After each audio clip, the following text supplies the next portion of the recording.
A tragedy in the artist's house. Ryan was a famous artist. Unfortunately, when he was 60, he had an accident that left him blind. The man hired 3 people to help him: Jason, the driver, Laura, the housekeeper, and Timothy. He looked after the garden. One afternoon, Timothy went to talk to Ryan and found the artist on the floor. Someone had attacked him. The police arrived to investigate. Jason told him he and Ryan had had a great time in the morning playing computer games. Then he left to pick up Ryan's daughter from the airport. Laura said she'd spent all day in the kitchen cooking dinner. And Timothy said that before finding Ryan, he had been at the market choosing new fruit trees for the garden. Who is behind the attack?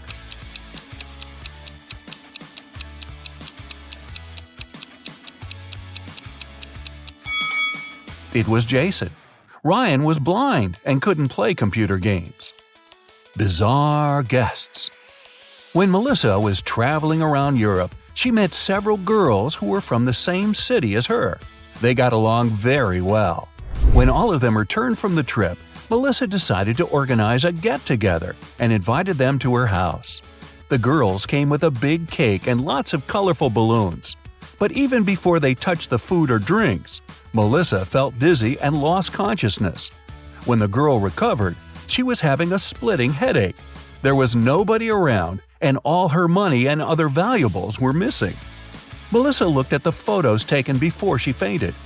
After examining them for a couple of minutes, she understood what had happened. Can you figure it out?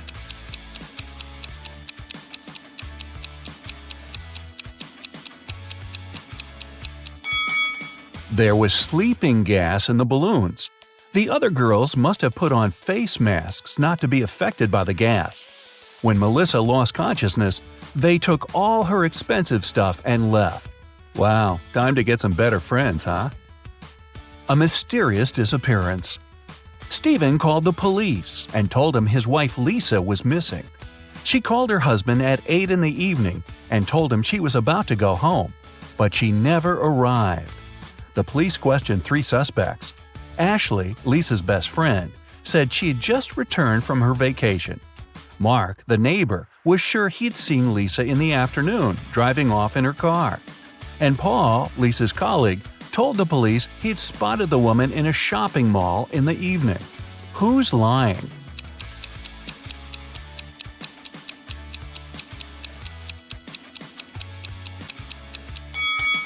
Paul knows something about Lisa's whereabouts.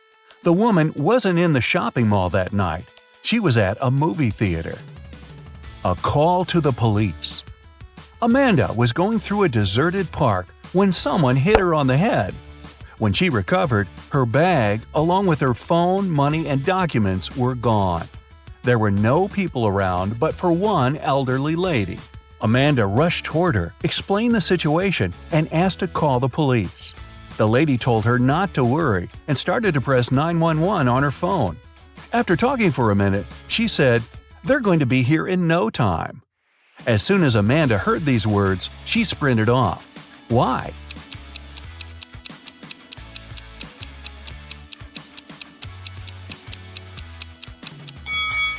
Amanda saw the lady's phone didn't have any signal.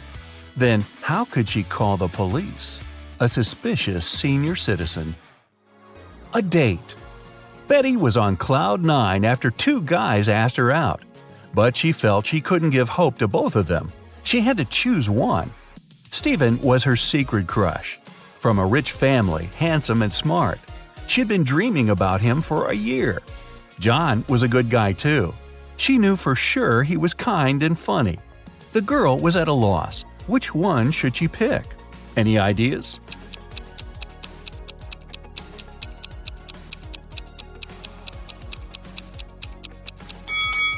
Betty should go for John. Stephen isn't serious about her.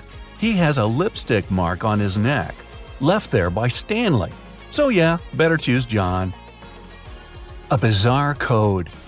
Brian's friends invited him to spend the summer vacation in Europe with them. Unfortunately, the guy had serious study problems. To punish him, his dad took his passport away and locked it in a safe.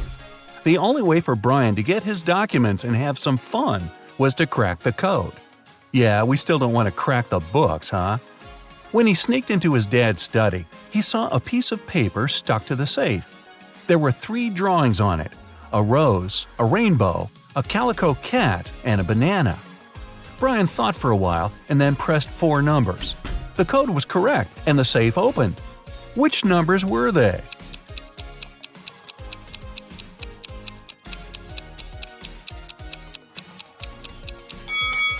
Two, 7, 3, 1. Each digit corresponds to the numbers of colors of the objects in the picture. An anxious husband.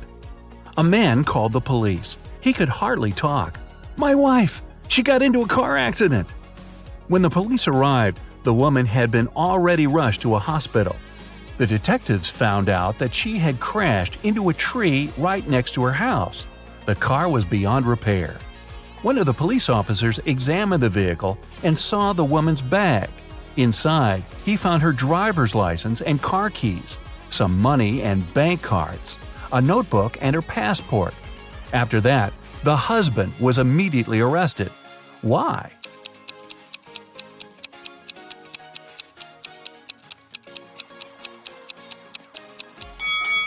How could the woman's car key be in her bag if she was driving? That's a good question. Find the thief. Detective Lawrence was walking along the street when he heard someone screaming. He rushed over there and saw a teenager crying. What happened? "I was talking to my friend when someone grabbed my phone and pushed me to the ground. When I came to my senses, there was no one around, but I saw that cafe's door closing." The detective entered the cafe the girl was talking about and looked around. There were 5 people inside. All of them seemed to be rather decent. Can you figure out who's the criminal?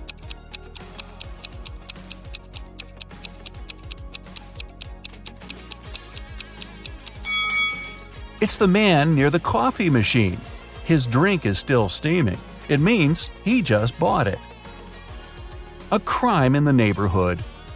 One day, Mr. Martin called the police.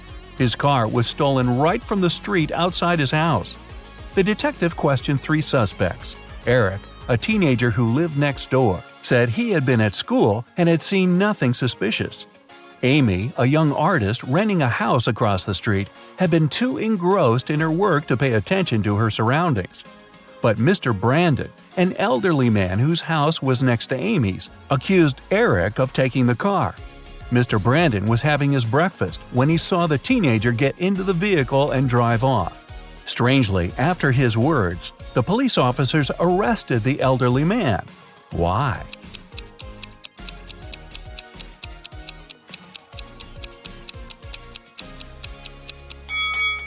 The only thing Mr. Brandon could see out of his window during breakfast was his tall brick wall.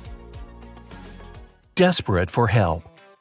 Kenneth, a newbie police officer, was walking along the street, proudly wearing his uniform. Suddenly, a pretty girl rushed toward him. "Help!" she screamed. "I've been mugged!" After Kenneth made her calm down, the girl told him her story. "I was walking home from college when a man ran up to me. He hit me in the eye and took all my jewelry and money." When Kenneth heard this, he immediately realized the girl was lying. How?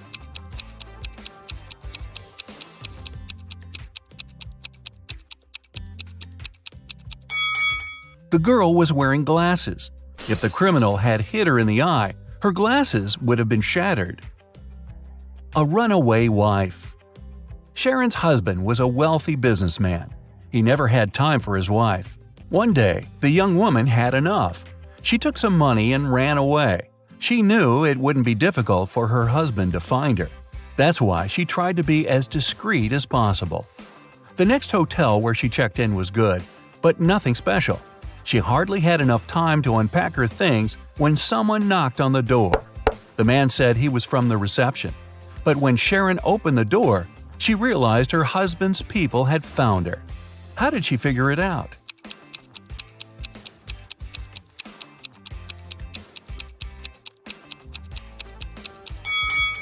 The man's uniform was different from the one the hotel receptionists were wearing. A missing collection. Mr. Bernard had an unusual hobby. He collected rare watches.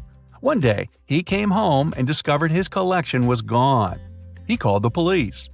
They decided to start by questioning the man's neighbors. George said he had a busy day – meetings, video conferences, emails. Anna told police she had been feeling unwell since the very morning. She canceled all her plans and stayed in bed. Jason said his car had broken down and he'd been repairing it for the whole day. One person seemed suspicious enough for the police to arrest them. Who was it?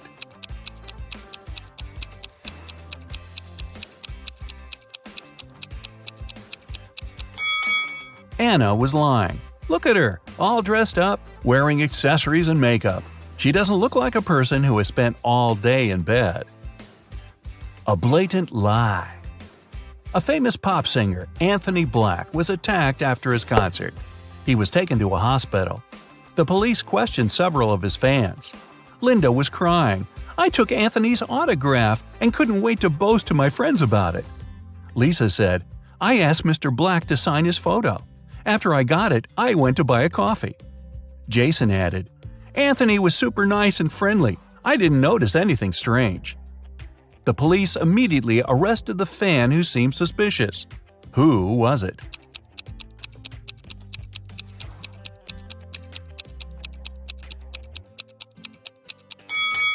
It was Lisa. The autograph in the photo looks different from the singer's real signature. Riddle number 1. Who is guilty? Sherlock Holmes was working on a tricky case. One day he vanished. The only thing John Watson found on his desk was an encrypted note. It looked like this: D+1, L+1, H+1, K+1, X+1. He knew Sherlock had 3 suspects: David, Susan, and Emily. Who was behind the disappearance of the famous detective?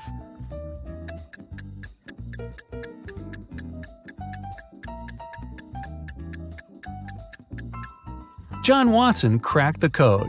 D+1 equals E, L+1 equals M, and so on. Emily knew where Sherlock was. 2. Generous grandfather. Jason and his grandfather were very close. They spent a lot of time together. Their favorite entertainment was to crack detective riddles. Unfortunately, the elderly man passed away unexpectedly. His lawyer informed the relatives that the grandfather had hidden all his money, and he was a wealthy man. The one who would find it would get all the inheritance. Jason realized the grandfather wanted him to get everything. He ran to his office and soon found out where to look for the money. Can you figure it out?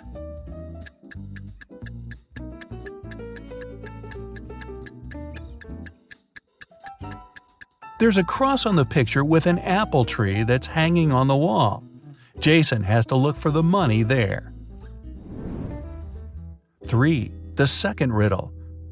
When Jason reached the tree, he found a small box. Inside, there was a note with a rebus puzzle. After looking at it for a while, the guy darted off. Where did he run?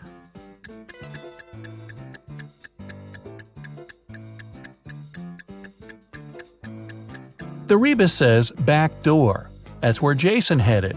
There, under the stairs, he found another box with a key to a bank safe deposit box inside. 4. East and West. The king's 2 most trusted bodyguards created a method of keeping their boss safe. With the monarch between them, they were going to stand looking in the opposite directions. One would face the west and the other the east. At the same time, without using any reflective surfaces, they would both see the king clearly.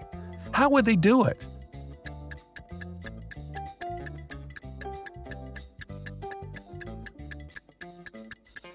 They would be facing each other. 5. Attacked neighbor.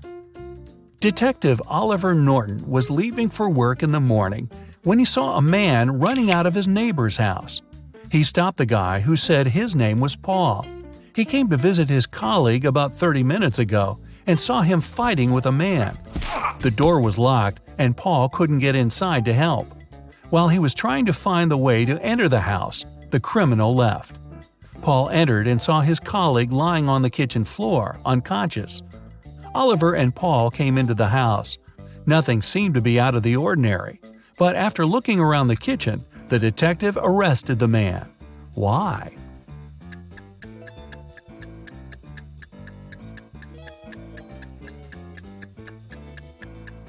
Paul was the one to attack Oliver's neighbor. If his words had been true, fried eggs would have been burned after 30 minutes of cooking. 6. Diving disaster. You're a scuba diver who's exploring the seafloor on your own. After visiting one cave after another, you find out you've lost your way. You start panicking because you have barely enough oxygen to make it back to the surface. Suddenly, you see the cave you're in has 3 exits, but one of them is guarded by 3 giant jellyfish, the second by electric eels, and in the third opening, there are huge whale sharks. Which passage should you opt for?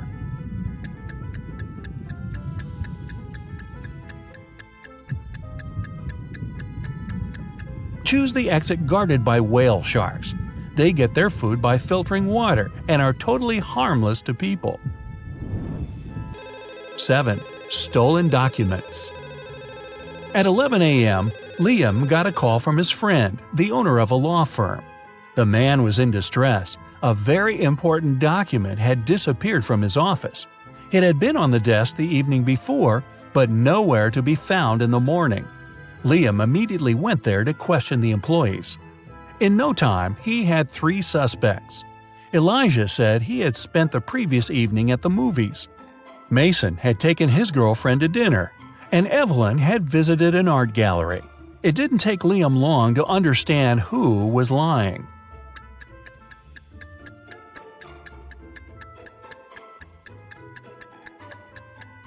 It was Elijah. His ticket wasn't torn. 8. Real or fake? Kevin decided to visit his elderly aunt he hadn't seen for several months. But when he got to her house, he saw 2 men wearing construction worker uniforms. They were moving out some furniture. What are you doing here?" Kevin asked. "Miss Saunders hired us to help her get rid of old furniture. We're from Pick and Carry Transport Company," one of the men answered. He sounded sincere, but Kevin felt there was something wrong about the whole situation. Suddenly, he realized the men were thieves. How did he understand it?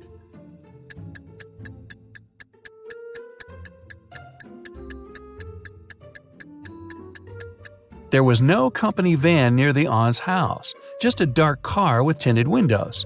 Plus, why were the men wearing construction worker uniforms if they were movers? 9. Anxious wife. Ryan got into a car accident. He was badly injured and lost his memory. The man was rushed to a hospital. When he came around in his room, he saw 3 young women near his bed. The doctor informed them Ryan had to stay there for at least a week. Unfortunately, the poor man couldn't remember who the women were. Each of them claimed to be his wife. "Sweetheart, but what if you never remember me?" the woman on the left was crying. "Honey, I'm so worried. Let's go home and I'll take care of you," the one in the middle exclaimed. The girl on the right was furious. "They're trying to steal you from me. Let's leave this place right away." Which lady is the man's wife?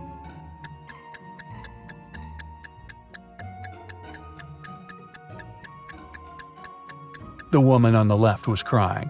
She's the only one who's worried. The other 2 want to take Ryan away from the hospital, but he's injured and needs medical care. 10. Gas station accident. Brian was driving home late in the evening when he noticed he was running out of gas. He stopped by at a gas station to fill the gas tank and buy some snacks.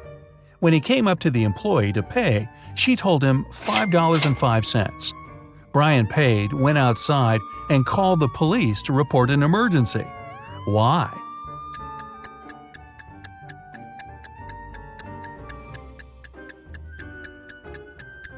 The cash register showed $18.35, but the cashier said $5.05, which looks like SOS. 11. Trapped in a well. Eric was a famous detective. Once he was investigating a case and found some crucial evidence. The next morning, he woke up in a well. It was old, deep, but luckily not filled with water. On the flip side, there was no way he could get out to the surface. Suddenly, Eric saw his main suspect's face at the top of the well. "You won't live long enough to rat me out," the man shouted. And then the detective felt soil falling on his head. The criminal was going to bury him alive. But in an hour, Eric was already out of the well and running away. How did he manage to get out?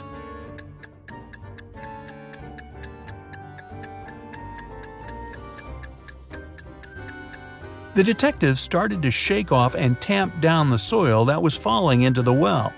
He was getting closer and closer to the surface until he managed to jump out and run away. 12.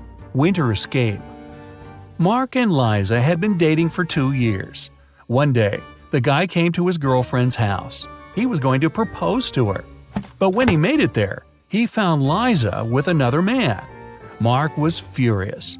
The other guy got scared and rushed out of the house. Liza was shouting it was his brother, but Mark knew better. Unfortunately, he hadn't seen the guy's face clearly. When he ran outside, he saw 3 men. Which one is Liza's lover?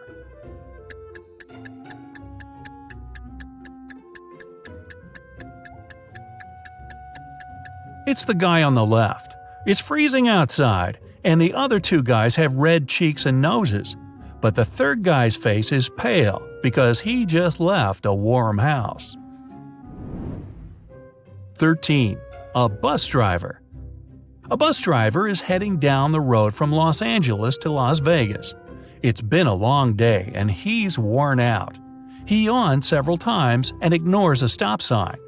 A police car is passing by right at this moment. The officers inside see the driver turning the wrong way onto a one-way street, but they don't arrest him. Why?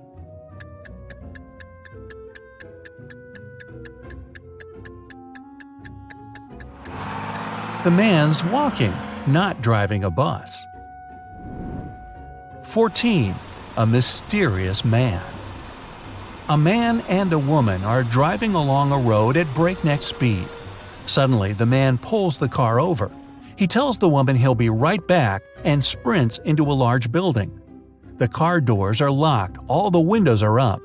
But when the man returns, he finds the woman unconscious. There's also a stranger in the car with her. Surprisingly, instead of pulling him out of the car, the man hugs him. Who is the stranger and how did he enter the car?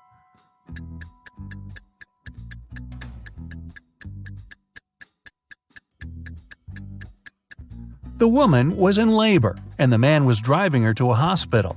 By the time he returned with a doctor, the woman had already given birth and passed out from exhaustion. The stranger in the car was the man's son. Well, that's a happy ending. Guess the weight. Jake was buying veggies for his lunch recipe. He purchased a bag of carrots when a shady man approached him and told him, "Sir, I don't have any money with me, but I really need those carrots. Let's make a deal. If I write your carrots' exact weight on this paper, you'll have to give them to me. If I don't, I'll give you my watch." Jake agreed, thinking there was too small a chance for the stranger to guess the number correctly. The mysterious guy scribbled something on the paper and gave it to Jake. As soon as Jake read it, he handed him the bag of carrots. What did the man write on the paper?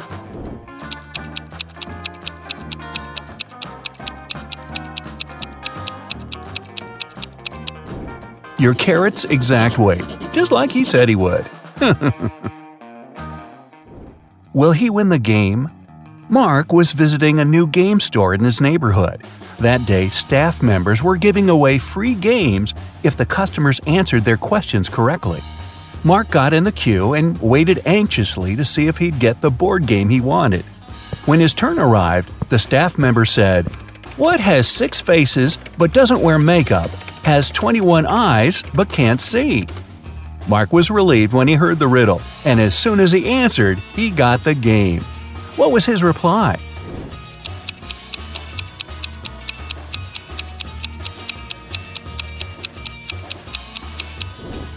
A dice. The indivisible apples. Sam went apple picking with his sister, and on the way back, they met their 4 cousins.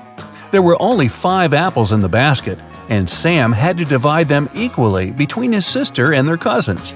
But 1 apple had to remain in the basket that he'd take home. How would he divide the apples?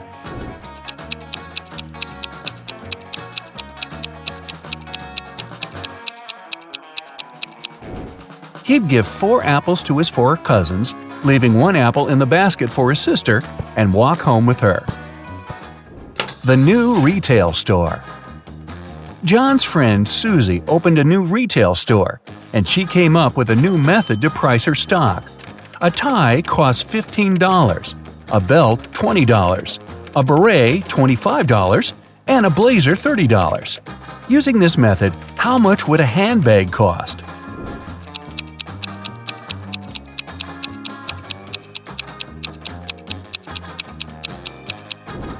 $35. She's charging $5 for each letter you need to spell a clothing item. The apple tree. Simon won the title for being the smartest person in his town. One day, he woke up in an evil scientist's basement. Oh, who would have thought? Who wanted to prove that Simon was cheating at each test. So he broadcasted the event live on social media to prove his point. He said, "All right, Simon, I'll ask you a simple math question. A farmer in California has an apple tree in his backyard and supplies the fruit from the tree to a local grocery store. On Sunday, the store owner called the farmer to see how much fruit he'll deliver on Monday. The farmer knows that the main trunk has 26 branches. Each branch has exactly 15 boughs, each bough 8 twigs, and each twig 1 fruit. How many oranges will the farmer deliver?" Simon immediately gave the correct reply. Can you?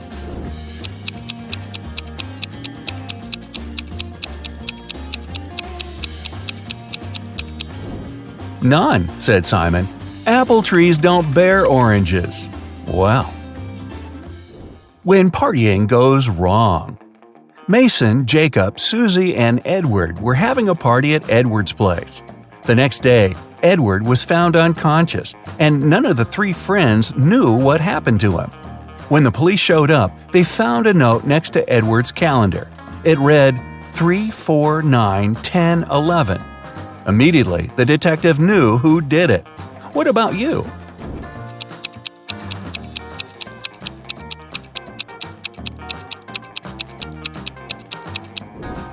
It was Mason. The note was next to a calendar. Take the first letters, transform them into months, and you get Mason. 3 equals March, 4 equals April, 9 equals September, 10 equals October, 11 equals… which one is that? Where's Mary? Sarah and Jamie were spending the weekend at Mary's house. On Saturday, they went to bed late, and when they woke up the next day, Mary was gone. She left a note on her nightstand that read, "Come find me here, noon-DL." What does the note point to? A city, a famous mountain, a forest, or an island?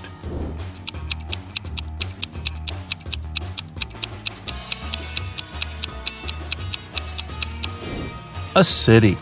If you unscramble the letters, it reads London. The right door. Mike was driving for 7 hours on the freeway when his tire blew up. He called for help, and they said it will cost him $200 to fix it. He was angry because he was thirsty, hungry, and didn't have any money. In front of him, still sitting in the car, 3 doors appeared, each with signs above showing where they lead.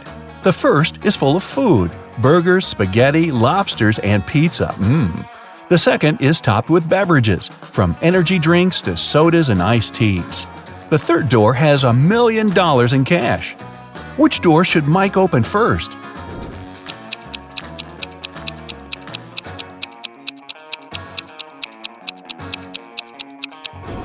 His car door. Who took the car? Mr. Ronald returned home from his 3-week vacation only to find his car missing. He left 3 of his employees at work to take care of the house, but none of them were there when he returned. To catch them off guard, Mr. Ronald video called each one. Sean said he was on the bus back home after a long night out. George said he was heading to school for his lecture, but he could pop by to help him find his car. Chris said he had just arrived at his hotel room in Italy and had no idea what happened with the vehicle. Right away, Mr. Ronald knew who was lying.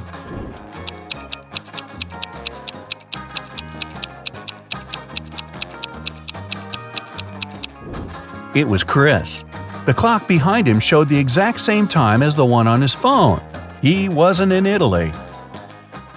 The correct path. Luke was hiking in the mountains for 2 days when he got lost. He came across 2 paths. One leads to a nearby town, and the other one will get him lost forever. There are 2 twin girls there who know which way leads to the town. Luke can only ask them one question, but there's a catch.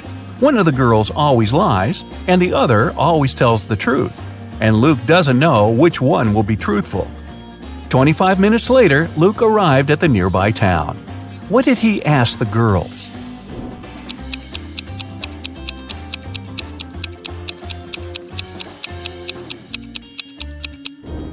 If I ask your sister for the correct path, which one would she show me? They'll both point in the same direction, which means Luke took the path they didn't point at. Where's he hiding? Jim escaped from prison on Saturday. The police had been patrolling the town he was last seen in until they got a tip. A neighbor saw him entering one of these 3 houses, but he couldn't remember which one. The police took a closer look at the houses and arrested him. How did they find out the correct house?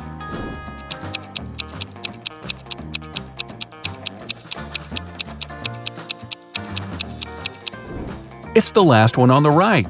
The car is facing the road, a common technique people on the run use to get away without losing time.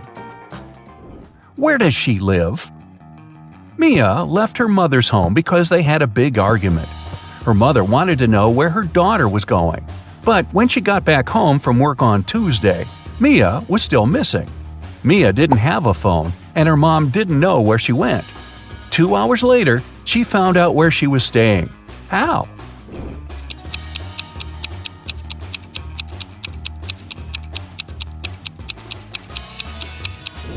She dialed the last number on the phone and told the person on the other side that they'd won the lottery.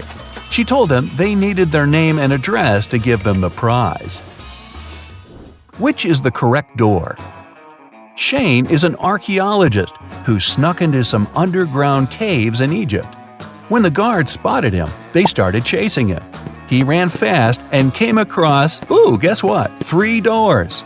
Behind the first one were 4 aggressive crocodiles. Behind the second was an explosive device that would go off in 5 minutes. And behind the third was a dirty pond filled with bacteria and parasites. Which door should he pick?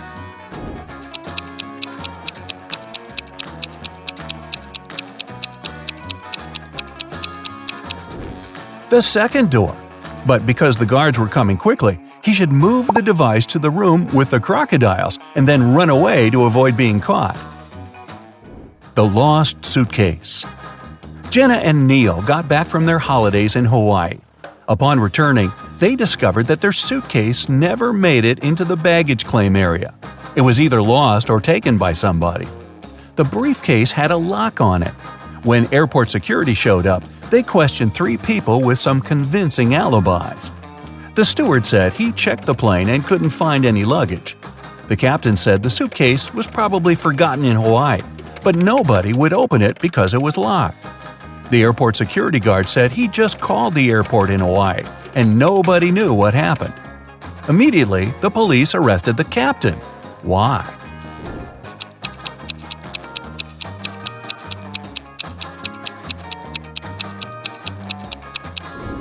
He knew the suitcase was locked, but nobody told him that. The break-in.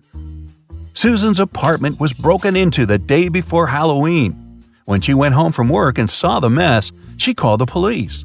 The door didn't have any signs of a break-in, just an open window. The detectives questioned 3 of her neighbors. Mrs. Ruth was knitting a pair of gloves for her great-granddaughter. Michael said he was working a 14-hour shift the day before, and he was sleeping all day. Dennis said he had broken his leg and didn't leave his home for 3 weeks. The police immediately knew who was guilty.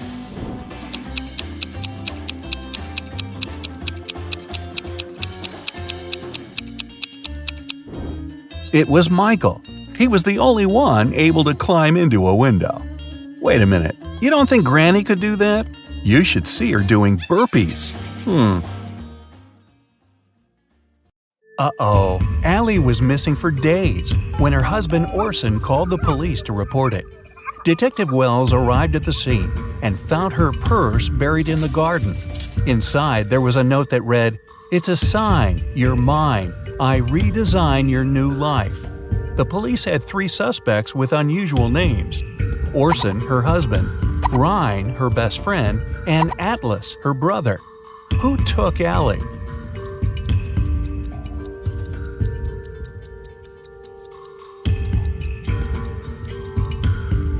It was Ryan. Almost all the words in the note rhyme with his name. While driving in a storm, John saw 3 people standing in the rain at the bus stop, but he only had 1 seat available in his car. Who gets the ride? His childhood friend, an old lady that looks like she's freezing, or his wife?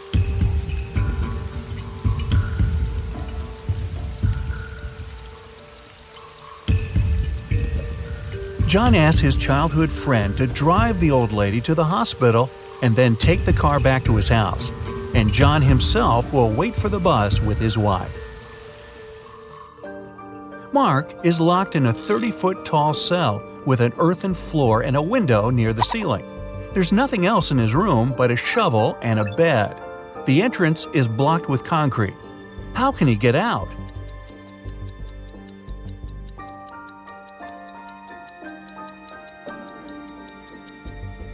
Mark can shovel the soil to the wall underneath the window and climb out. Detective Jones was called one day by Border Control about a suspicious pickup truck. Every day, the vehicle went back and forth between 2 countries with a large sack in the back of its truck bed. When the detective opened the sack, it was filled with sand. What was the driver smuggling?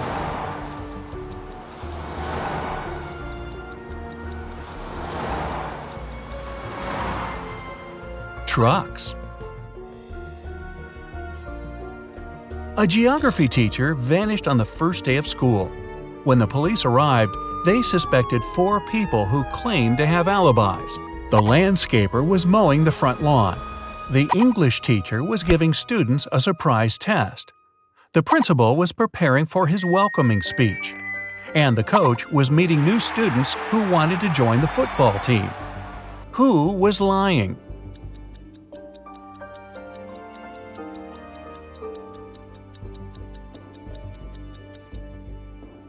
The English teacher, of course! Students don't get surprise tests on the first day. Well, maybe not at this school. A crazy scientist took 10 people into his lab to check their intelligence.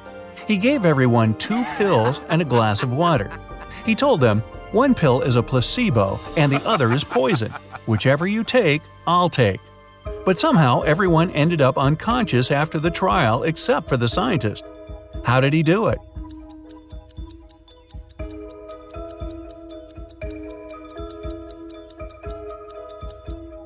Both pills were placebo.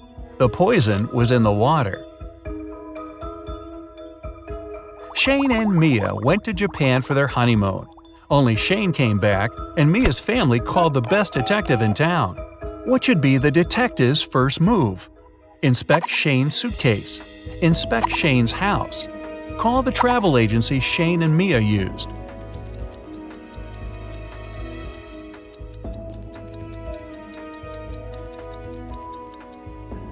Call the agency to see how many return tickets Shane had booked. He's a suspect, and he shouldn't know the police are investigating him to avoid losing the evidence. Someone knocked on Amy's hotel room door. When she opened it, she saw a mysterious man. He apologized and said he'd mistaken Amy's room for his. When he left, Amy called the police. Why?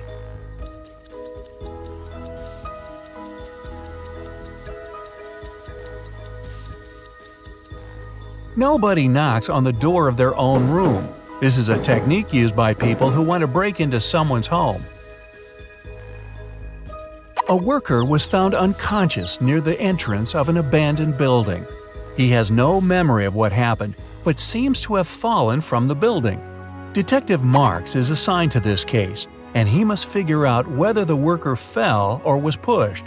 He goes to the first floor, opens the window, and throws out a small rock. He does the same on the second floor and all the way to the top. When the detective comes back down, he's sure the worker was pushed. How does he know?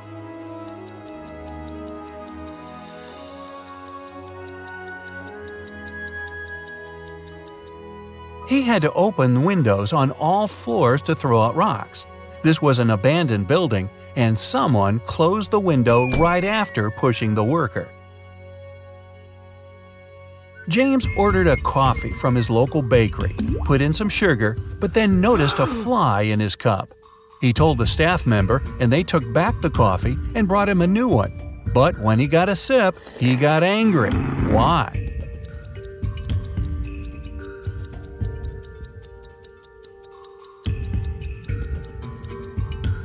His new coffee was already sweetened. The staff member only removed the fly. Tom was walking in a snowy park at 10 p.m. when he got attacked from behind. He didn't see who knocked him out, and he immediately went to the police. The detectives questioned 4 suspects. Adam said he was at a suit fitting for his dinner later. Daniel said he was hosting a party at his place. Susan said she was working out before going to work. And Luke said he went to the park to get some cool photos of flying birds. One of them is lying. Who?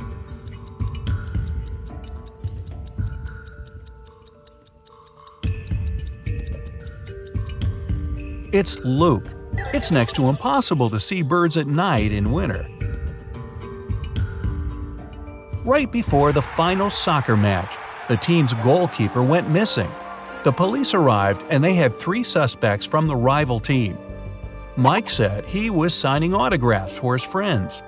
Jake said he had broken his ankle and he was getting a massage. John was training at the gym before the match.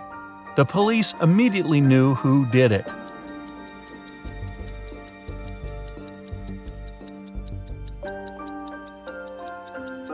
It was Jake. You don't get a massage when you break your ankle. A doctor walked into an unconscious patient's ward. There, he saw a nurse buttoning up her shirt. As soon as she noticed him, she exclaimed, "It's not what you think." The nurse isn't lying, but why was her shirt unbuttoned in the first place?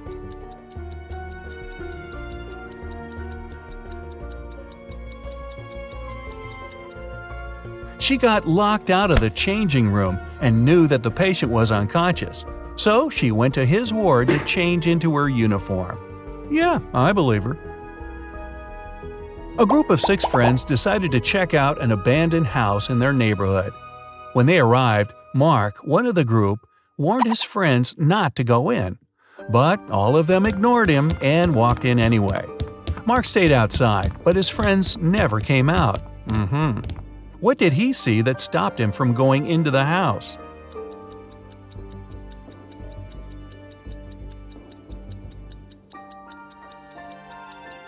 There were footprints going in, but none coming out.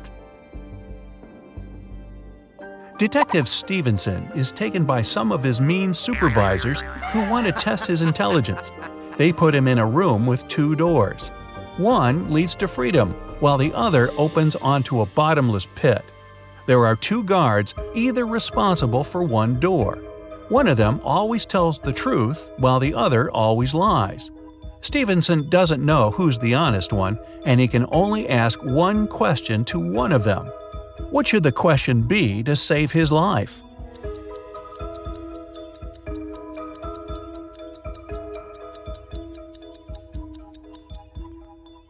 If I ask the security guard next to you which door leads to freedom, what will he say? The honest guard will say that the liar will point to the dangerous door. The liar will point to that one too. No matter who Stevenson asks, he should pick the door neither of them will point at. Melissa is walking down a dark alley when she notices a dark figure following her. She walks into a restaurant and sits at a table. The mysterious figure does the same. Then she yawns and immediately knows she's got a stalker. How?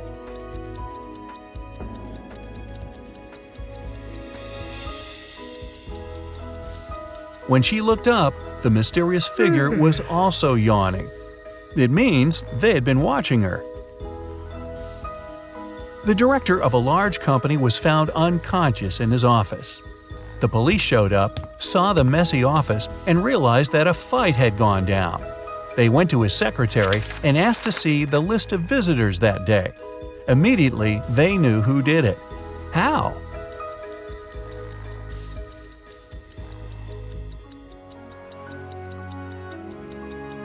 The last visitor was the culprit. During the fight, the wall clock also stopped because it got hit. It showed the exact time the last appointment took place. Sarah wanted to get some money from her brother for a house. She couldn't tell him the truth and asked him for an expensive gift. After a week, her brother gave her a glamorous tiara. Then she went to her second brother, asked for money, but he gave her jewelry. Still, she's got both money and jewelry. How is it possible?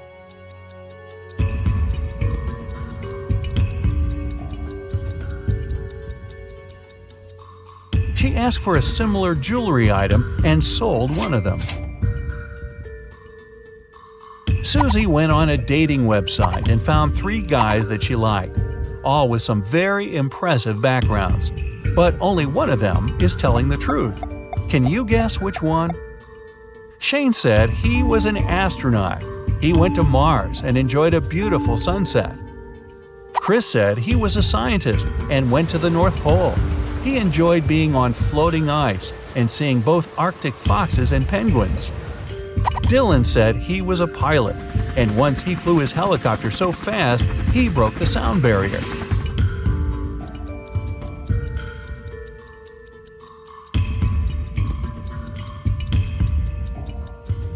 Shane is telling the truth. The sunset on Mars is blue. There are no penguins in the North Pole, and helicopters can't travel faster than the speed of sound. Oh, and yes, we'll also ignore the fact that no one's been to Mars yet.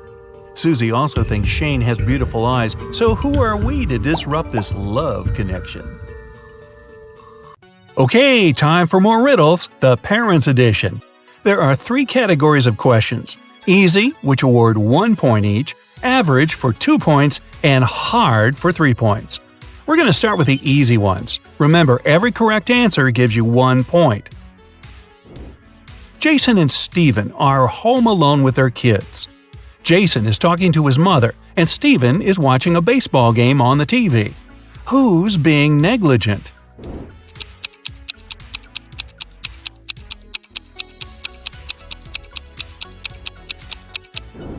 Jason. Although both babies might fall out the window and both dads should watch out, Jason's baby is on the higher floor. Whoops. Mila and Gregor cook dinner for their kids. Which one of them is, the most confused?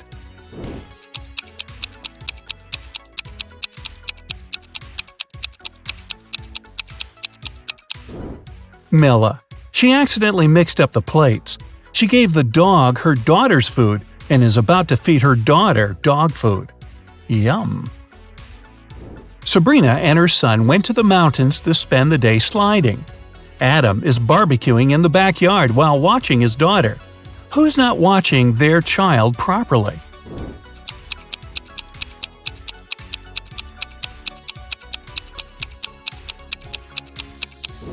Sabrina. Her son is sliding right into a big hole in the ice. Rebecca and Natalie took their kids to the lake. The boys are about to jump from the cliff. Whose child is in danger?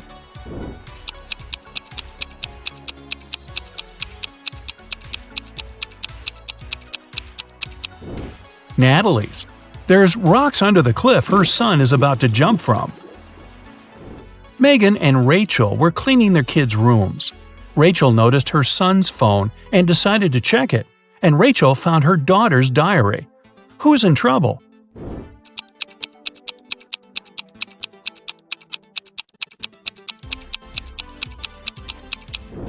Rachel. It's bad to read a child's personal things, but she's also going to be busted because her daughter is about to walk into the room. Mary and her son are spending time on the beach. Chris and his children are watching a TV. Which parent is doing something wrong?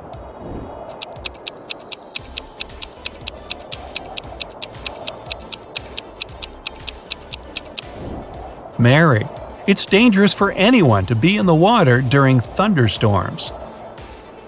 Now we're moving to harder questions. Every correct answer awards 2 points. Meredith is teaching her daughter to do her makeup. Beverly is teaching her teenager to style her hair. Which mom is doing something wrong?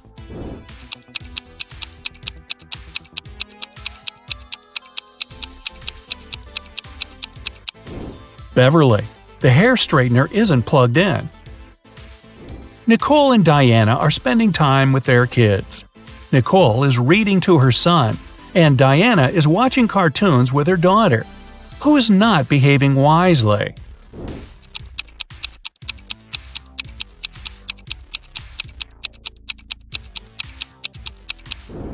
Nicole. She forgot about the food that she's cooking in the oven, and it's burning. So it's going to be takeout tonight.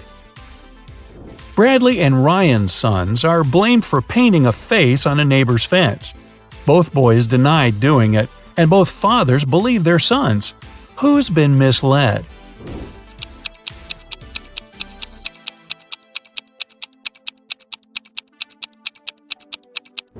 Ryan. His son still has green paint on his hands that he couldn't properly wash off. Jennifer went for a walk with her son, but she got distracted talking on the phone. Mark left his daughter in a closed car while he entered a store to buy garden tools. Who has made a bigger mistake?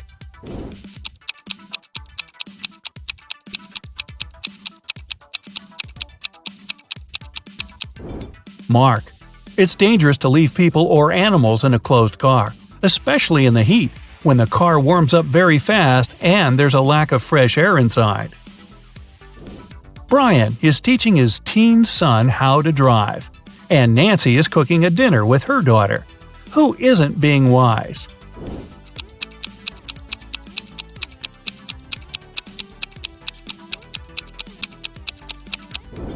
Brian. Nancy's daughter seems to be old enough to cut an apple, especially under supervision. But Brian can't control all of his son's actions in the car. Martha and her son went to the jungle, and she stopped to take some selfies. Peter took his son camping, and he's setting up the tent while his son is trying to light a fire. Who's not being smart?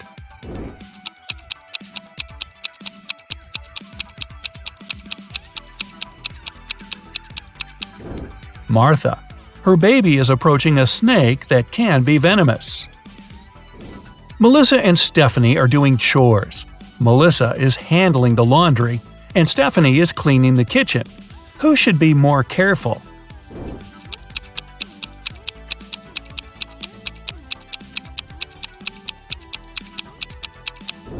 Stephanie. Her daughter put her cell phone in a dishwasher. Tiffany and Michael's sons came back home after a study evening at their friend's house. Neither parents are suspicious. However, someone's son wasn't studying tonight. Who overlooked a party guy?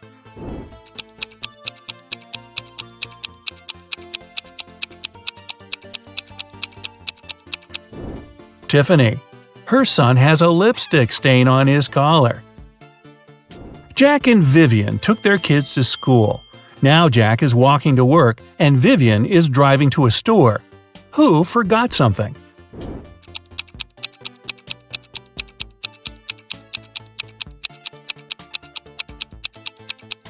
Jack. He's still wearing his daughter's pink school backpack. Looking good, Jack. Charles and Penelope cooked breakfast for their kids. Which parent probably didn't get much sleep the previous night?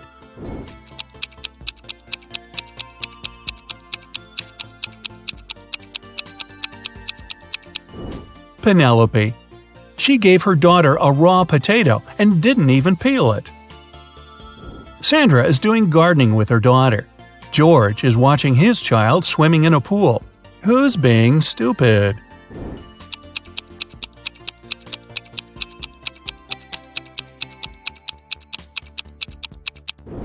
George. He fell asleep and left his son in the pool unsupervised. What's more, the boy took off his armbands and can drown. Uh-oh. Elizabeth and John's daughters came home. They said they were doing a group science project, and both parents believed their daughters.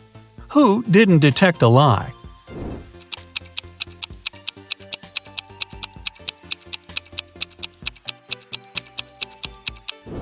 John. His daughter is wearing a sweater on a hot day, so she could be hiding something.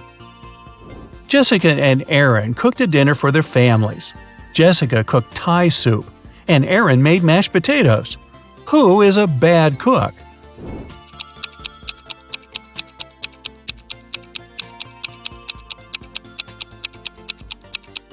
Jessica. Her daughter poured her soup in a flower pot. Travis didn't let his daughter go to her friend's birthday party and told her to do her homework all day. Christina's son had to spend the day in his bedroom too, instead of going to the movies. When the teenagers came down to dinner at 7 o'clock, which parent didn't notice they're being lied to?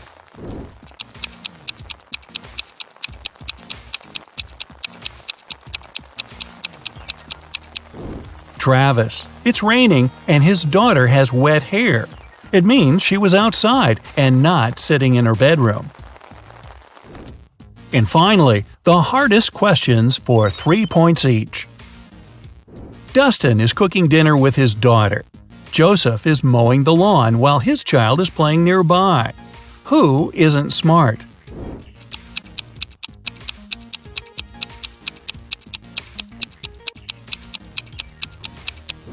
Joseph. Lawnmowers are very dangerous machines and should never be used if there are kids around. Sean is teaching his little son how to chop wood. Camilla is listening to music and washing the dishes while her baby is sleeping upstairs.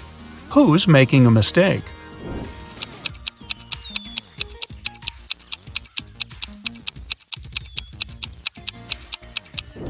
Camilla. The music is too loud, and she won't hear if her son wakes up and cries. Brandon and Daniel are watching their kids playing in the backyard. Who's not being wise?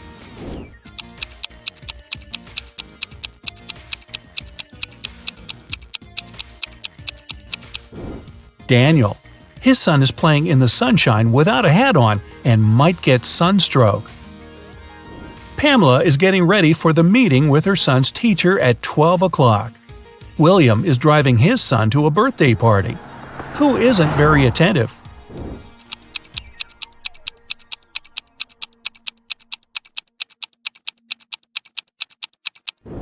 Pamela.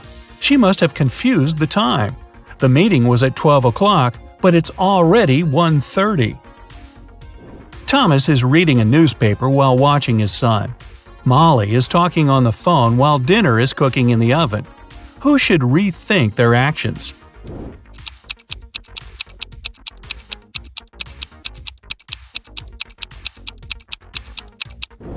Molly.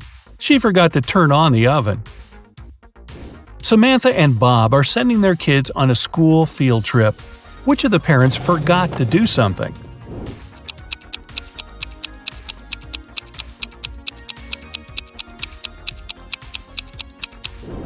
Bob. Why is he holding his son's lunch? The kid is not eating today. Sum up your points to check your results. If you got 25 points or less, You scored below average, but don't worry, check some of our other riddles to train for the next time. If you got 26 to 45, you have an average result. Keep it up. If you got between 46 to 60 points, you have an above-average result and you definitely are a riddles master. And finally, if you have 61 or more, you're a real genius. Or you're on your second or third time watching this video. Come on, fess up. Ellis had to go to the hospital the other day. When she entered, she immediately felt something off about the place. Walking along the hall, she spotted 3 doctors. There was something completely wrong about one of them. Which doctor is crazy?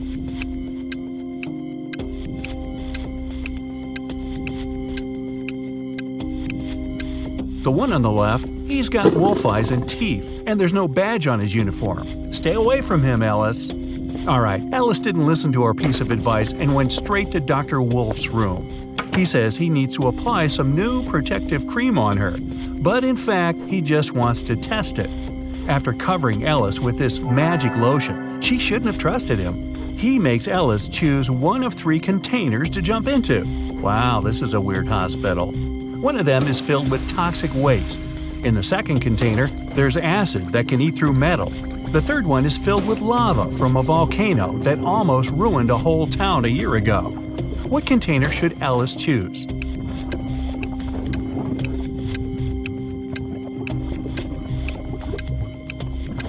At least this time, Ellis made the right choice. She picked the container with lava. The volcano erupted a year ago, so the lava is already completely solid and cool. Okay, she nailed the first experiment, and Dr. Wolf gives Ellis a choice of 3 pills. He says the red one can help see the past, the blue one can help see the future, and the yellow one can help read other people's minds. Which one should Ellis choose?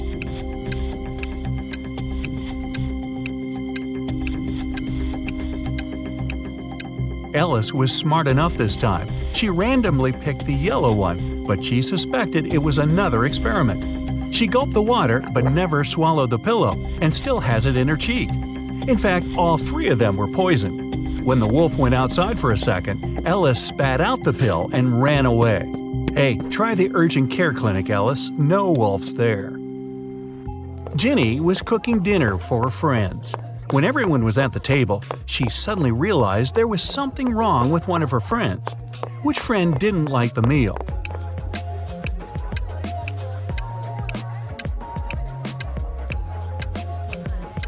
It's Mike. He secretly shared it with Jenny's dog. Everybody knows that an old witch lives in this spooky old house. Nobody really wants to meet her. Mary is in this house right now, but she seems to be alone. How come?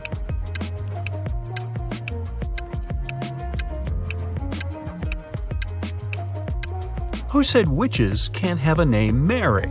She was once young and beautiful too, but then that darn spell happened. One town had a weird law that said all the men had to be cleanly shaven, but no man was allowed to shave himself. The only person who was licensed to shave them was a 40-year-old hairdresser. But who shaved the hairdresser?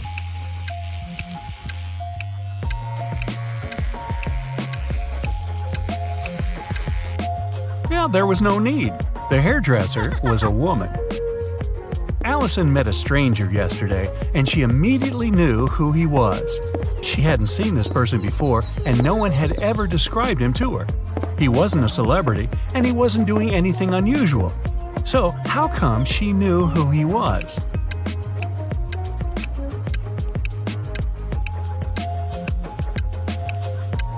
The man was the twin brother of one of Allison's friends.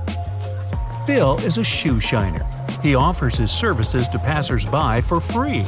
Still, people who accept it end up paying him of their own will. How so?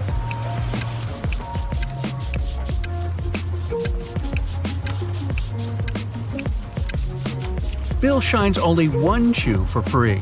People don't want to look bizarre with just one clean shoe and have to pay for the shining of the other one.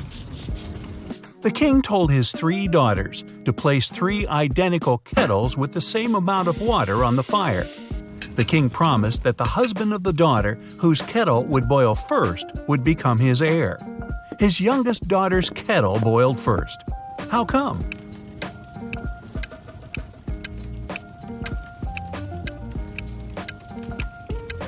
While the other daughters kept lifting their kettle's lids to check if the water was already boiling, the youngest one kept it closed. Up for some math? Nah, just kidding. You'll only need your logic. Find a way to get 200 out of 188 by just using one line.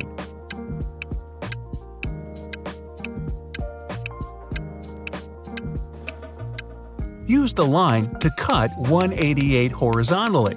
This way, you'll get two 100s. One person was 25 years old in 2000 and 20 years old in 2005. How is this possible?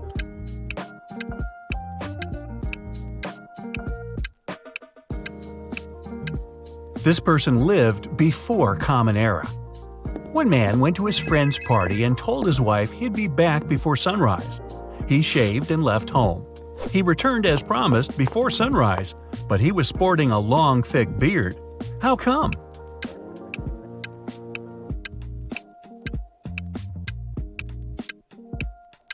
The man and his wife lived in a place with polar nights that can last for several months. A man was driving his car all the way from New York to Boston. Only at the end of the trip did he discover that one of his car's tires had been punctured from the very beginning. Still, he managed to reach his destination successfully, and his journey wasn't affected by this problem at all. How is it possible?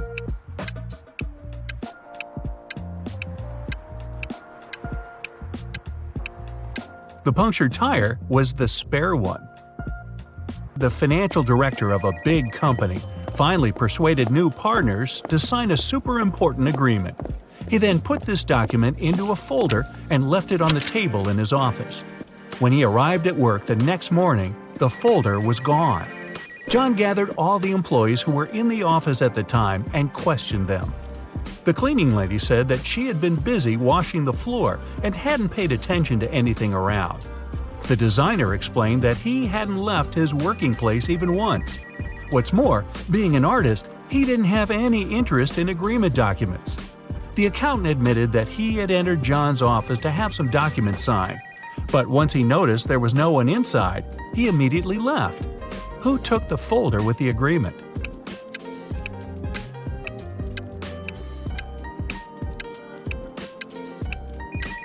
It was the designer.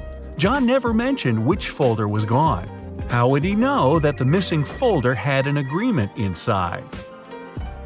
Eric wears either only black or only white socks. One morning, he was in a hurry getting ready for an important meeting with new partners. Suddenly, the power goes out. The guy has 10 white and 10 black socks in his drawer, but all of them are mixed. He doesn't want to look silly at work wearing different socks. If it's completely dark in the room and Eric can't see anything, how many socks should he pull out of the drawer to get himself two matching ones?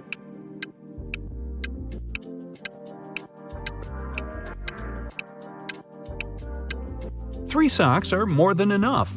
In a set of 3 socks, he's bound to have 2 of the same color. A hungry vampire is following you in a lonely street one dark night. Suddenly, you see a house with its door wide open and decide to hide there.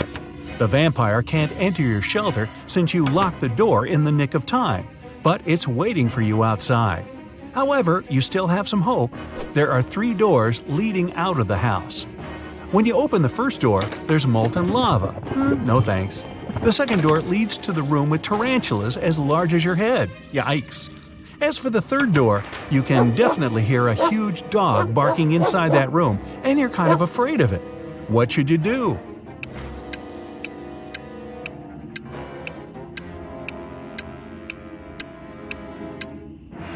Just wait till morning. Vampires can't stand daylight, and your pursuer will have to leave you alone. You're trapped in a room that's slowly getting filled with water coming from a faucet on the wall. There are no windows in the room, and the door is sealed shut. You have a mop and a big bucket. So how are you going to get yourself out of this one?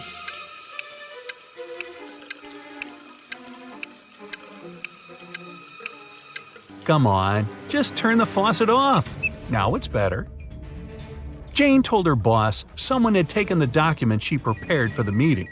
She added that she had noticed someone come in wearing a smart suit, gloves, and a black mask, safety first. This person also had 3 rings on their fingers. The boss didn't believe her. Why?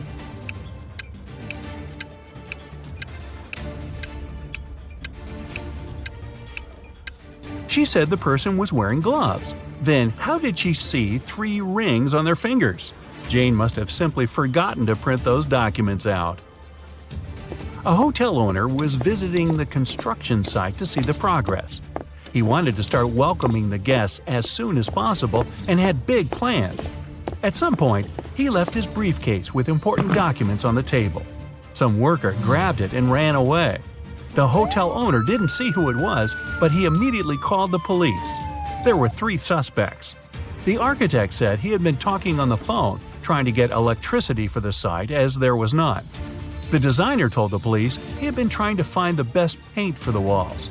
The electrician explained he had been down in the basement trying to fix a burst light bulb. The detectives figure out who was lying. Can you?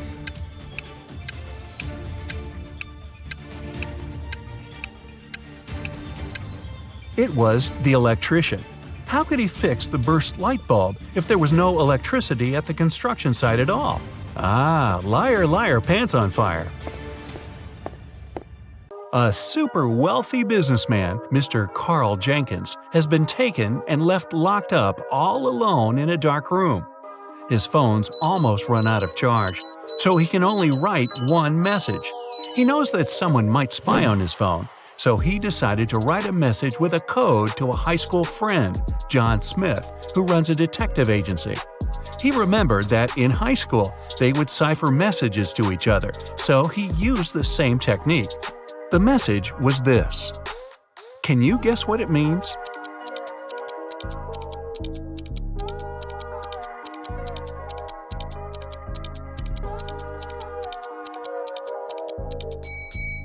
Back in high school, they would shift one letter to the right each time they needed to write a secret code. To decipher it, you need to go one letter to the left. Their alphabet looks like this. The message is, "It was Eric." Having read the message, John knew immediately who his friend was talking about. Eric is the financial director of Carl's company. He had seen him once at a party a couple of years ago, so he knew what he looked like. John decided to investigate this case himself and help his friend out. He was sure there was something secret in Carl's mansion. Somehow he thought he knew that Eric would have the key to the mansion. The receptionist, Kelly, said he would always have lunch with different business partners at 2 p.m. sharp in his favorite cafe. When the detective drove up to the cafe, he saw Eric, the man with a beard, discussing business with someone. Either of them had a briefcase next to them, and the briefcases looked similar to each other. John was waiting for Eric and the second guy to leave the cafe. They went to the car, got in, and left both briefcases on the back seat. The detective followed them. They left the car in a parking lot, and luckily, they were careless enough to leave the car open. Which briefcase should the detective grab?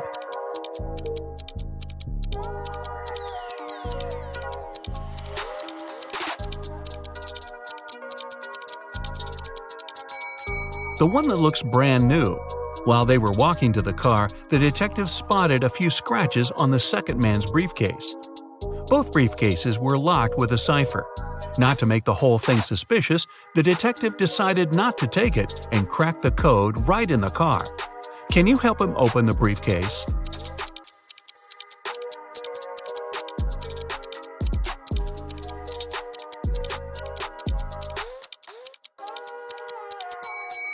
The code is 000.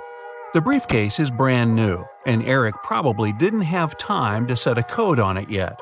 Plus, Eric's the one who leaves the car open and unattended in a parking lot, so no wonder he uses a default code for his briefcase. Now that the detective has the key, he heads to the mansion.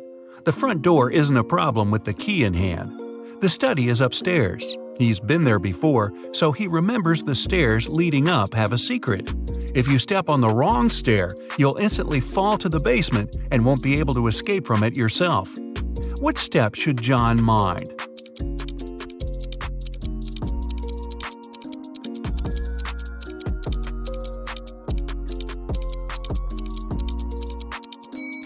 It's the one with the slit in the middle.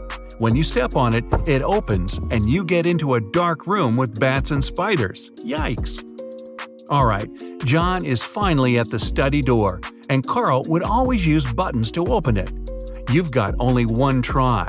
There are 3 buttons: yellow, green, and blue. Which one should the detective choose if he knows that Carl is a big fan of painting?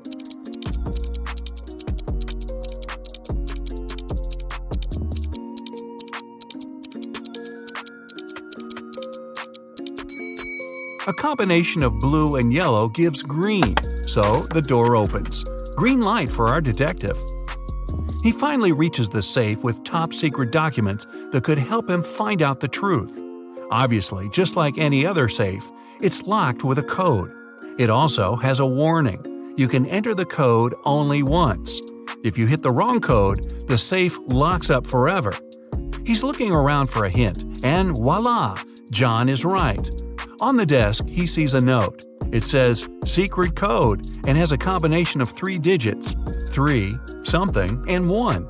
The digit in the middle can't be seen since there's an ink stain right on it. Can you crack the code with one attempt only?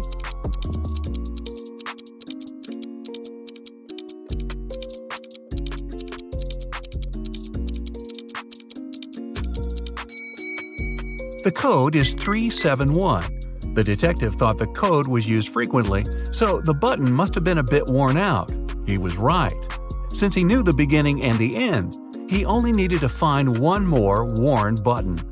Alright, now he's got the top-secret documents he needed for his investigation.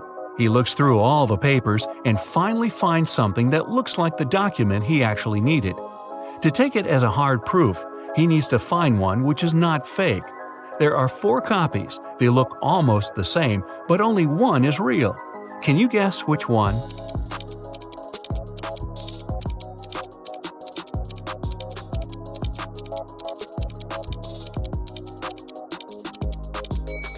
It's the one in the upper left corner. It has a stamp, a signature, and it says "Agreement." The one next to it looks the same, but it has a spelling mistake. It says "Agreement."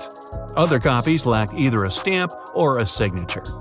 So the detective takes a closer look at this agreement and sees something about a painting bought in an auction. He suddenly understands that his friend Carl was taken so that someone could sneak into his mansion and grab that super expensive painting. He's looking at the wall with all the paintings Carl collected and realizes that no painting is missing. There are as many nails in the wall as there are paintings. Still, there's something strange about one of them. Can you spot what's wrong here?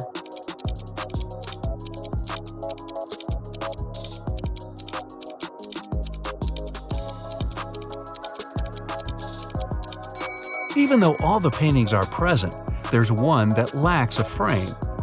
According to the agreement, the painting has been recently bought, and an art dealer helped Carl pick it.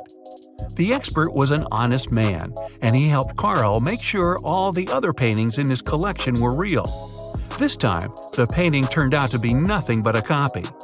Why did the expert suggest that Carl buy it?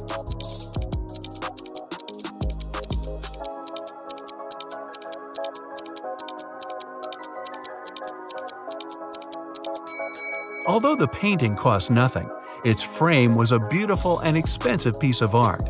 The one who grabbed it definitely knew that. Now it's all clear. John has to find both Carl and the precious frame. He goes outside, trying to deduce where the person who took Carl went. Carl is looking at all the tracks on the ground. He needs to follow one of them to understand where to look for Carl. Where should he go?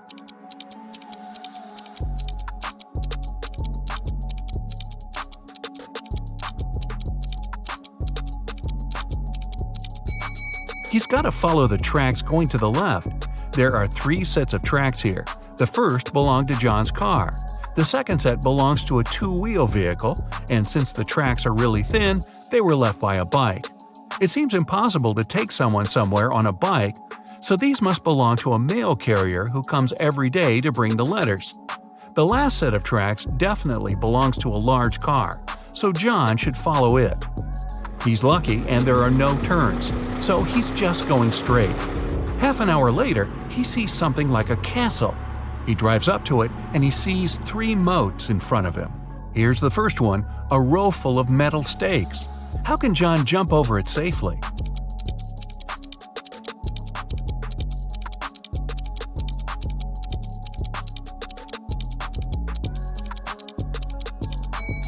There's a small hot air balloon nearby. John has to untie it and light the lamp to take off. Since the next moat is on fire, John thinks it's unsafe to fly over it because the air balloon doesn't fly high enough and the lamp doesn't have enough oil to go on for long. Still, he managed to cross the moat with fire easily. How did he do it?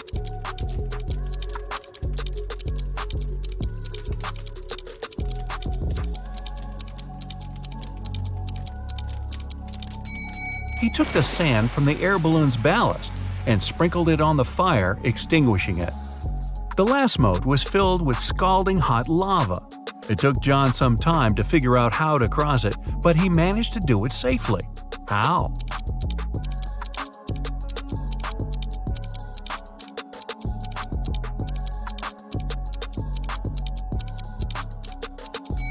There were a lot of stones around him. The lava torrent wasn't deep at all, so throwing stones at it, he made a tiny path to hop on. The castle was rather small inside, so the hardest thing was to actually get into it. When he entered the hall, John saw 3 doors. Above the doors, there was a sign. It said, "One of the doors leads to a labyrinth no one ever escaped. One of the doors is the exit. If you enter it, you'll have to cross all the 3 moats all over again. One of the doors has what you're looking for." When John looked at the doors, he knew immediately where his friend was. Which door did he choose?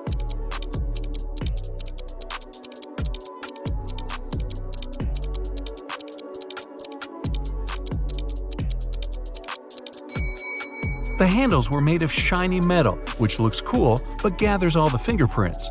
The only door with fingerprints is the one on the left.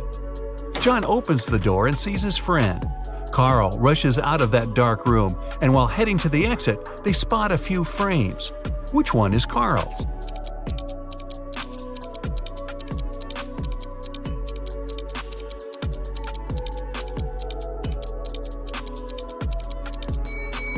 The rectangular one. The painting was rectangular, and the 2 other frames are square. The 2 friends get out of the castle, get in the car, and head to the police department. There, an officer's waiting for them. They have 3 suspects who could have possibly taken the exquisite frame. Carl and John enter the room separately. Still, they choose the same person. Who did they choose?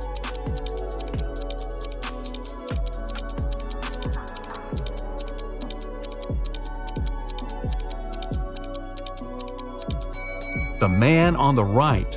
Carl chooses him because it's the art expert. John chooses him because he saw him with Carl having lunch. Wow, seems like this expert's not going to work with Carl ever again. So Charles found himself locked in a small room.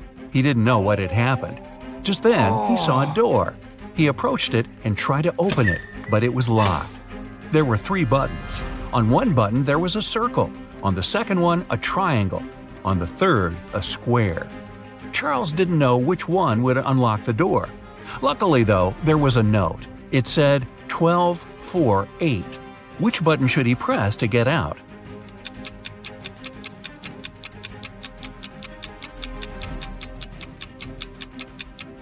You might have noticed that there's a clock right above the door. It's there for a reason.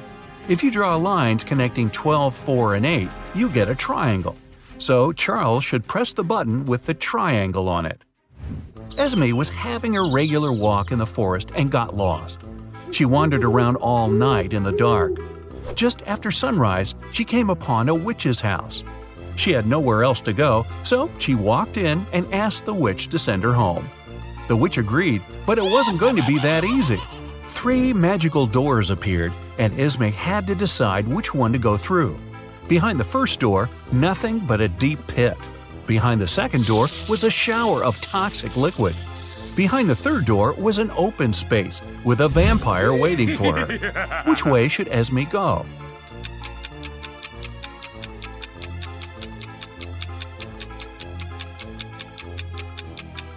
Well, it's already past sunrise. The vampire would be gone already, hiding out somewhere dark. Esme should pick the third door. Maybe Esme could have just jumped over the pit. What do you think? Take a look at these pictures. Which blogger is richer?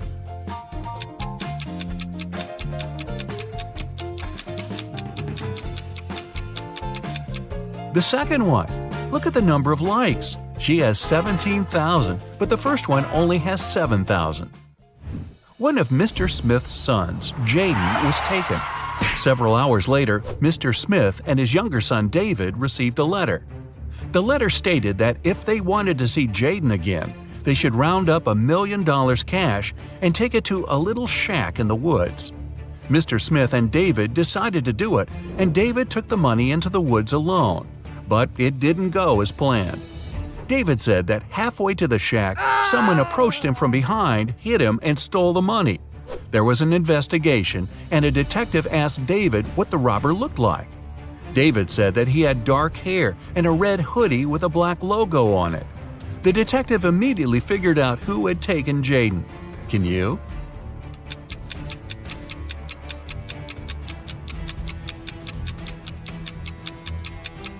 It was David.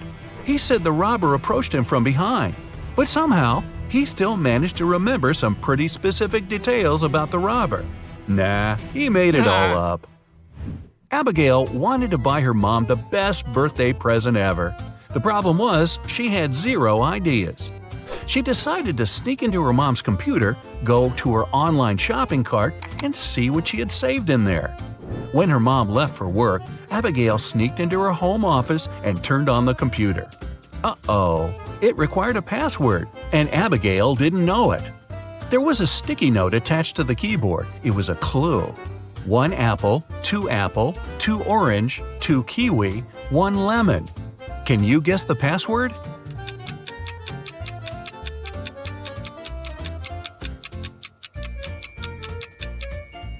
Each number represents one letter of the word. A apple means the first letter, so A. Then we get P, R, I, and L. The password is April. Wow, her mom is really into fruit. A lady was shopping and left the store right after paying. A couple of minutes later, she returned. She had forgotten her wallet at the checkout counter. But the wallet was already gone. She called the police and reported the robbery. A detective interrogated the people who were in the store at the time. Sophia, the cashier, said she didn't see the wallet after the lady paid. Robert, a pilot who happened to be shopping there, said he didn't even see the wallet. He didn't have his glasses on. Mark, a landscaper, said he was in a different part of the store, so he didn't see anything. So, who stole the wallet?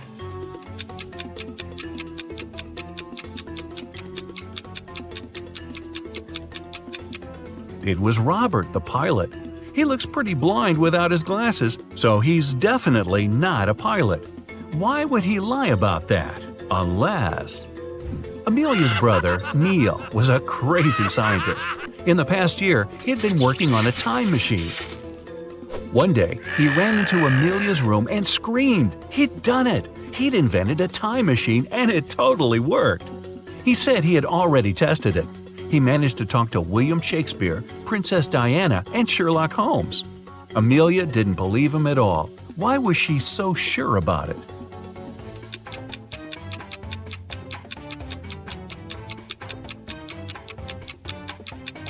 Even if Neil had actually invented a time machine, he'd only have been able to talk to people who actually existed in real life. He said he talked to Sherlock Holmes. That guy's a character from a book and a TV show and a movie. Hey, that guy's everywhere. A woman called the police and reported that she had been robbed. She said she was in a restaurant bathroom fixing her makeup. Someone had come up from behind and hit her on the head, so she didn't know what the person looked like. The police sent her home and refused to fill out the report. Why?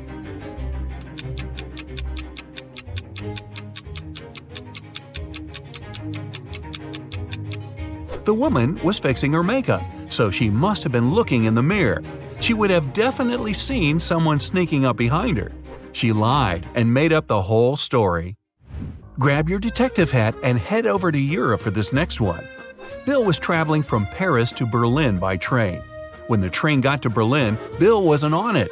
His friend reported him missing. The investigation began, and somewhere between Paris and Berlin, they found some interesting clues. There were footsteps that belonged to Bill, and a few feet away, his luggage. A detective found the person who had been sitting next to Bill on the train. His name was Sam. He said that Bill didn't have a ticket. When he saw the ticket inspector coming, he decided to make a run for it. He threw his suitcase off the train and then jumped. The detective didn't believe his story and arrested Sam for pushing Bill off the train. Why?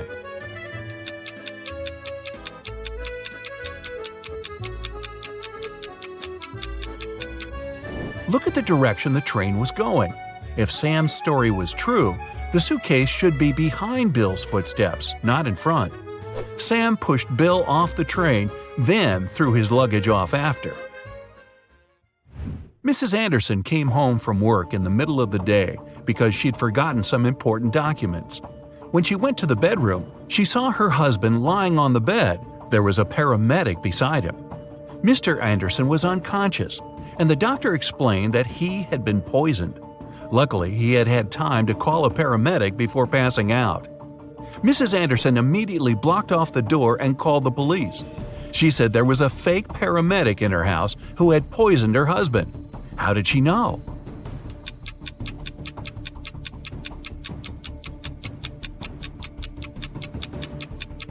You might have noticed that when Mrs. Anderson arrived, there was no ambulance in the driveway.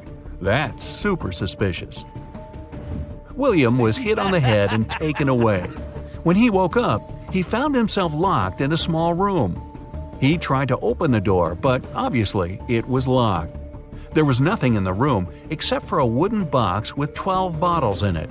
There was an extra bottle on the floor next to it. William looked everywhere for the key but found nothing.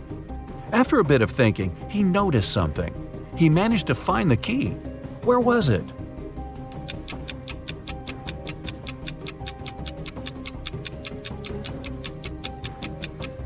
Look at the bottle on the floor. It's exactly the same as the others, but for some reason, it's a bit lower. There must be a fake floor in the box. That's where the key is. Several women went missing in a small city. The police searched for months, but they couldn't find any trace of them. One day, a detective got lucky. He saw a hooded figure who matched their description, followed it, and found the place where they were being kept hostage. But when he busted in, there were just 3 women. They all said that they had been locked in this small room, but the detective knew that one of them wasn't a victim at all. The first woman said her name was Emery. She had spent around a year in that room. The second woman, Aria, said she had been there about 6 months. The third woman said her name was Brielle and that she had been locked up in there for about 2 months. Can you tell who's lying?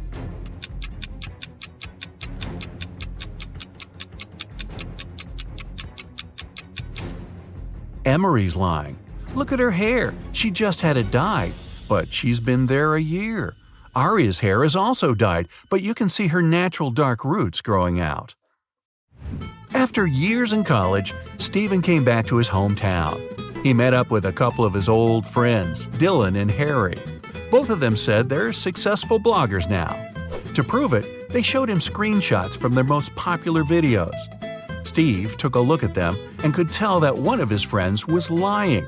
Who's lying and how did Steve know?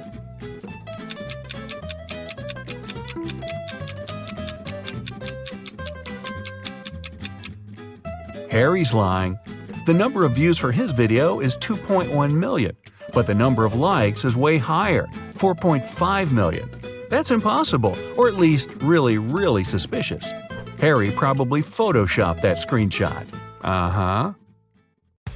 You ready? Here's another brain-busting workout for you. And off we go. After classes, Margot was studying in the library. At one point, she left for the bathroom.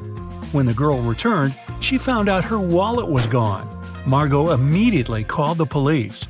The librarian said she'd seen some guy, but she had poor eyesight and couldn't remember what he looked like. After listening to her vague description, the police officers questioned 3 students. Owen said he had been studying and hadn't even left his desk until the police arrived. Finn said he'd seen the girl but never really paid attention to her. He was looking for some books. Lucas said he'd been busy talking to his friend on the phone. He hadn't seen anything. Can you figure out who stole the wallet?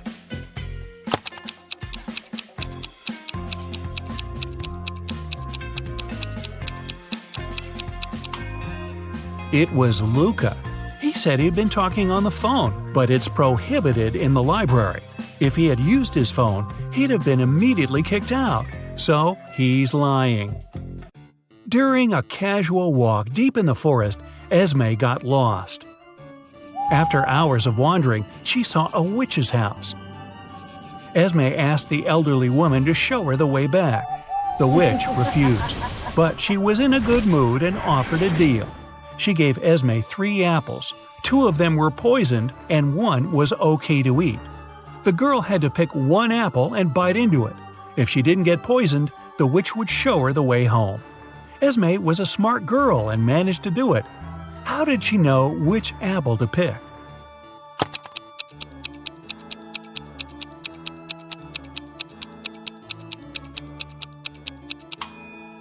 In 1 apple, there was a worm, which means it was safe to eat. A student was having an exam and he was about to fail it. The professor decided to give him 1 more chance and asked the last question. It was, "What's my oldest daughter's name?" The student was puzzled. The professor decided the question was too hard and gave the guy a hint. He wrote down 3 numbers, 58, 3, and 11. Can you help the student answer the question?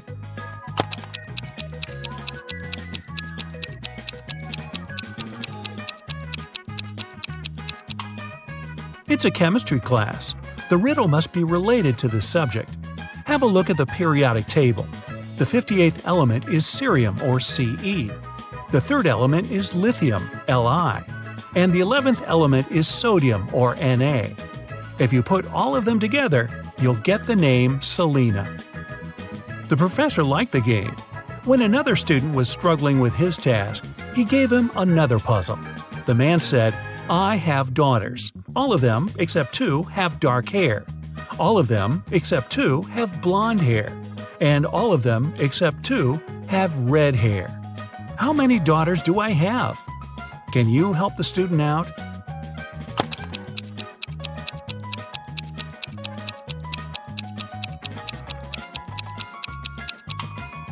This time, the riddle has nothing to do with chemistry. Pure logic.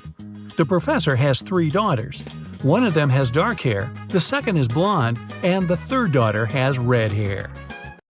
Ben was walking in the park at night when someone knocked him out and stole all his stuff. The guy went to the police. 3 people, Cole, Jerry, and Bernard, were in the park at that time. They got arrested.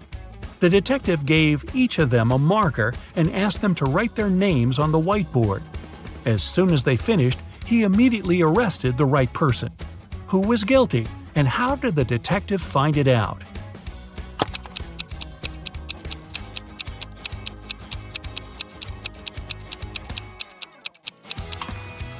It was Jerry. Ben was hit from the right. It means the person who did it was left-handed. Among the 3 suspects, that's only Jerry. Really? Ben and Jerry? I think I need some ice cream. A member of an expedition to the South Pole found himself in a frozen cave. He didn't remember what had happened, but he knew he had to get out. The man saw 3 doors and a note saying what was behind each of them. Behind the first door, there was a hungry polar bear. Behind the second door, there was a room filled with poisonous gas. And behind the third, There was a room with sharp icicles falling from the ceiling every second. Which door should the man choose to survive?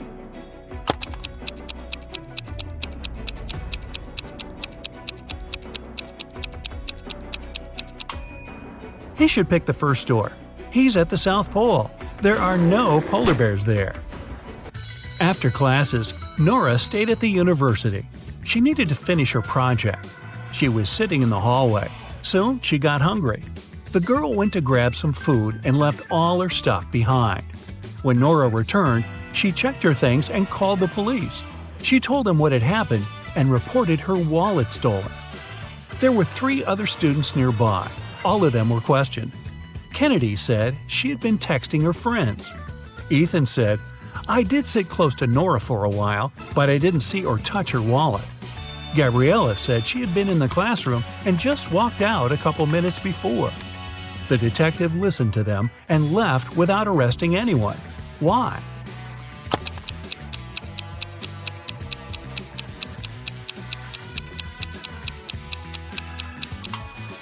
The detective remembered that Nora had gone to get some food. It means the wallet was with her and couldn't be stolen. The girl lied. 3 women, Sarah, Milla, and Eleanor, went shopping. 2 of them are pregnant, and 1 is a professional watermelon thief. Yeah, I know, but just humor me. Can you tell which one stole the watermelon?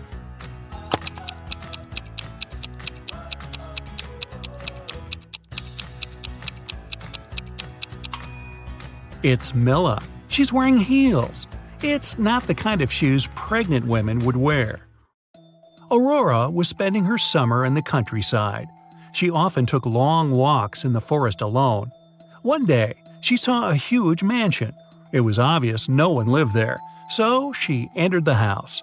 It was dusty inside, but still beautiful. Aurora took some pictures and left the place. When the girl came back home, she looked through her photos.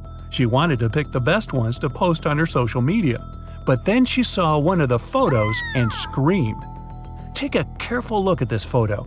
Can you see what scared her so much?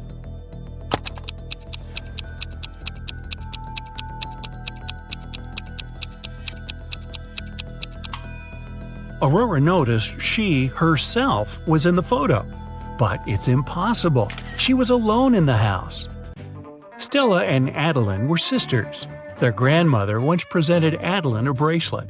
But both girls loved this piece of jewelry very much. So sometimes Stella snuck into her sister's room and borrowed the bracelet. One day, Adeline came home and noticed the bracelet was gone. She knocked on her sister's door. Stella opened the door, realized it was her sister, and shut it again. In a couple of minutes, Adeline managed to break into the room. She started searching for the bracelet. Stella told her that this time she hadn't taken Adeline's jewelry. Adeline didn't find anything and had to leave. But on her way out, she remembered something and managed to get her bracelet back. Where was it?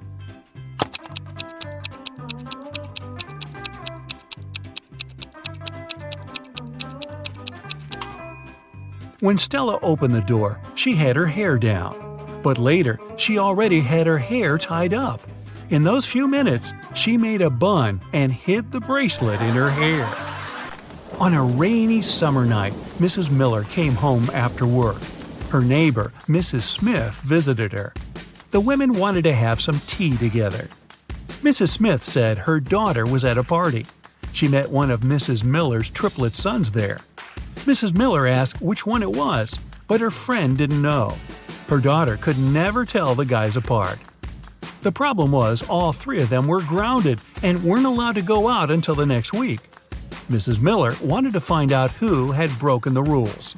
She called the boys and asked how they'd spent the day. Ian, the artist, said, "In the evening, I was outside drawing." Ryan, the musician, said, "I spent all day inside writing a new song." Luke, who likes sports, said, "I did a workout and spent the rest of the day reading." Mrs. Miller understood which of her sons was lying and grounded him for another month. Who's the liar, and how did she know?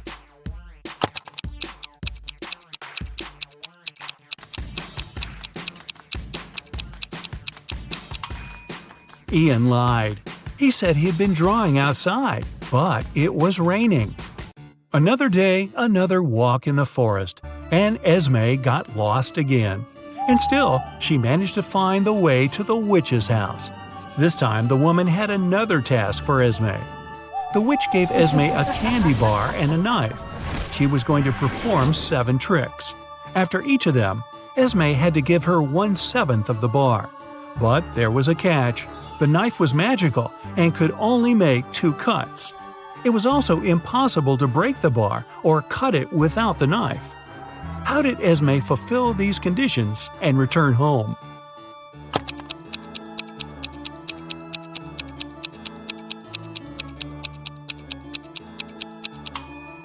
Esme made 2 cuts, dividing the bar into the following pieces: 1/7, 2/7, and 4/7. After the first trick, she gave the witch the 1/7 piece. After the second one, the girl offered the woman the 2/7 piece and took away the 1/7. After the third trick, she gave the witch the smallest piece back. After the fourth trick, Esme took away the first 2 pieces and gave the woman the 4/7 piece. Then she gave her the smallest piece again. After the 6th trick, the girl took away the 1/7 and gave the witch the 2/7 piece. And after the last trick, she gave the woman the smallest part of the bar again. Bonus question. Hey, if Esme is so smart, how come she keeps getting trapped in the forest? I have no answer.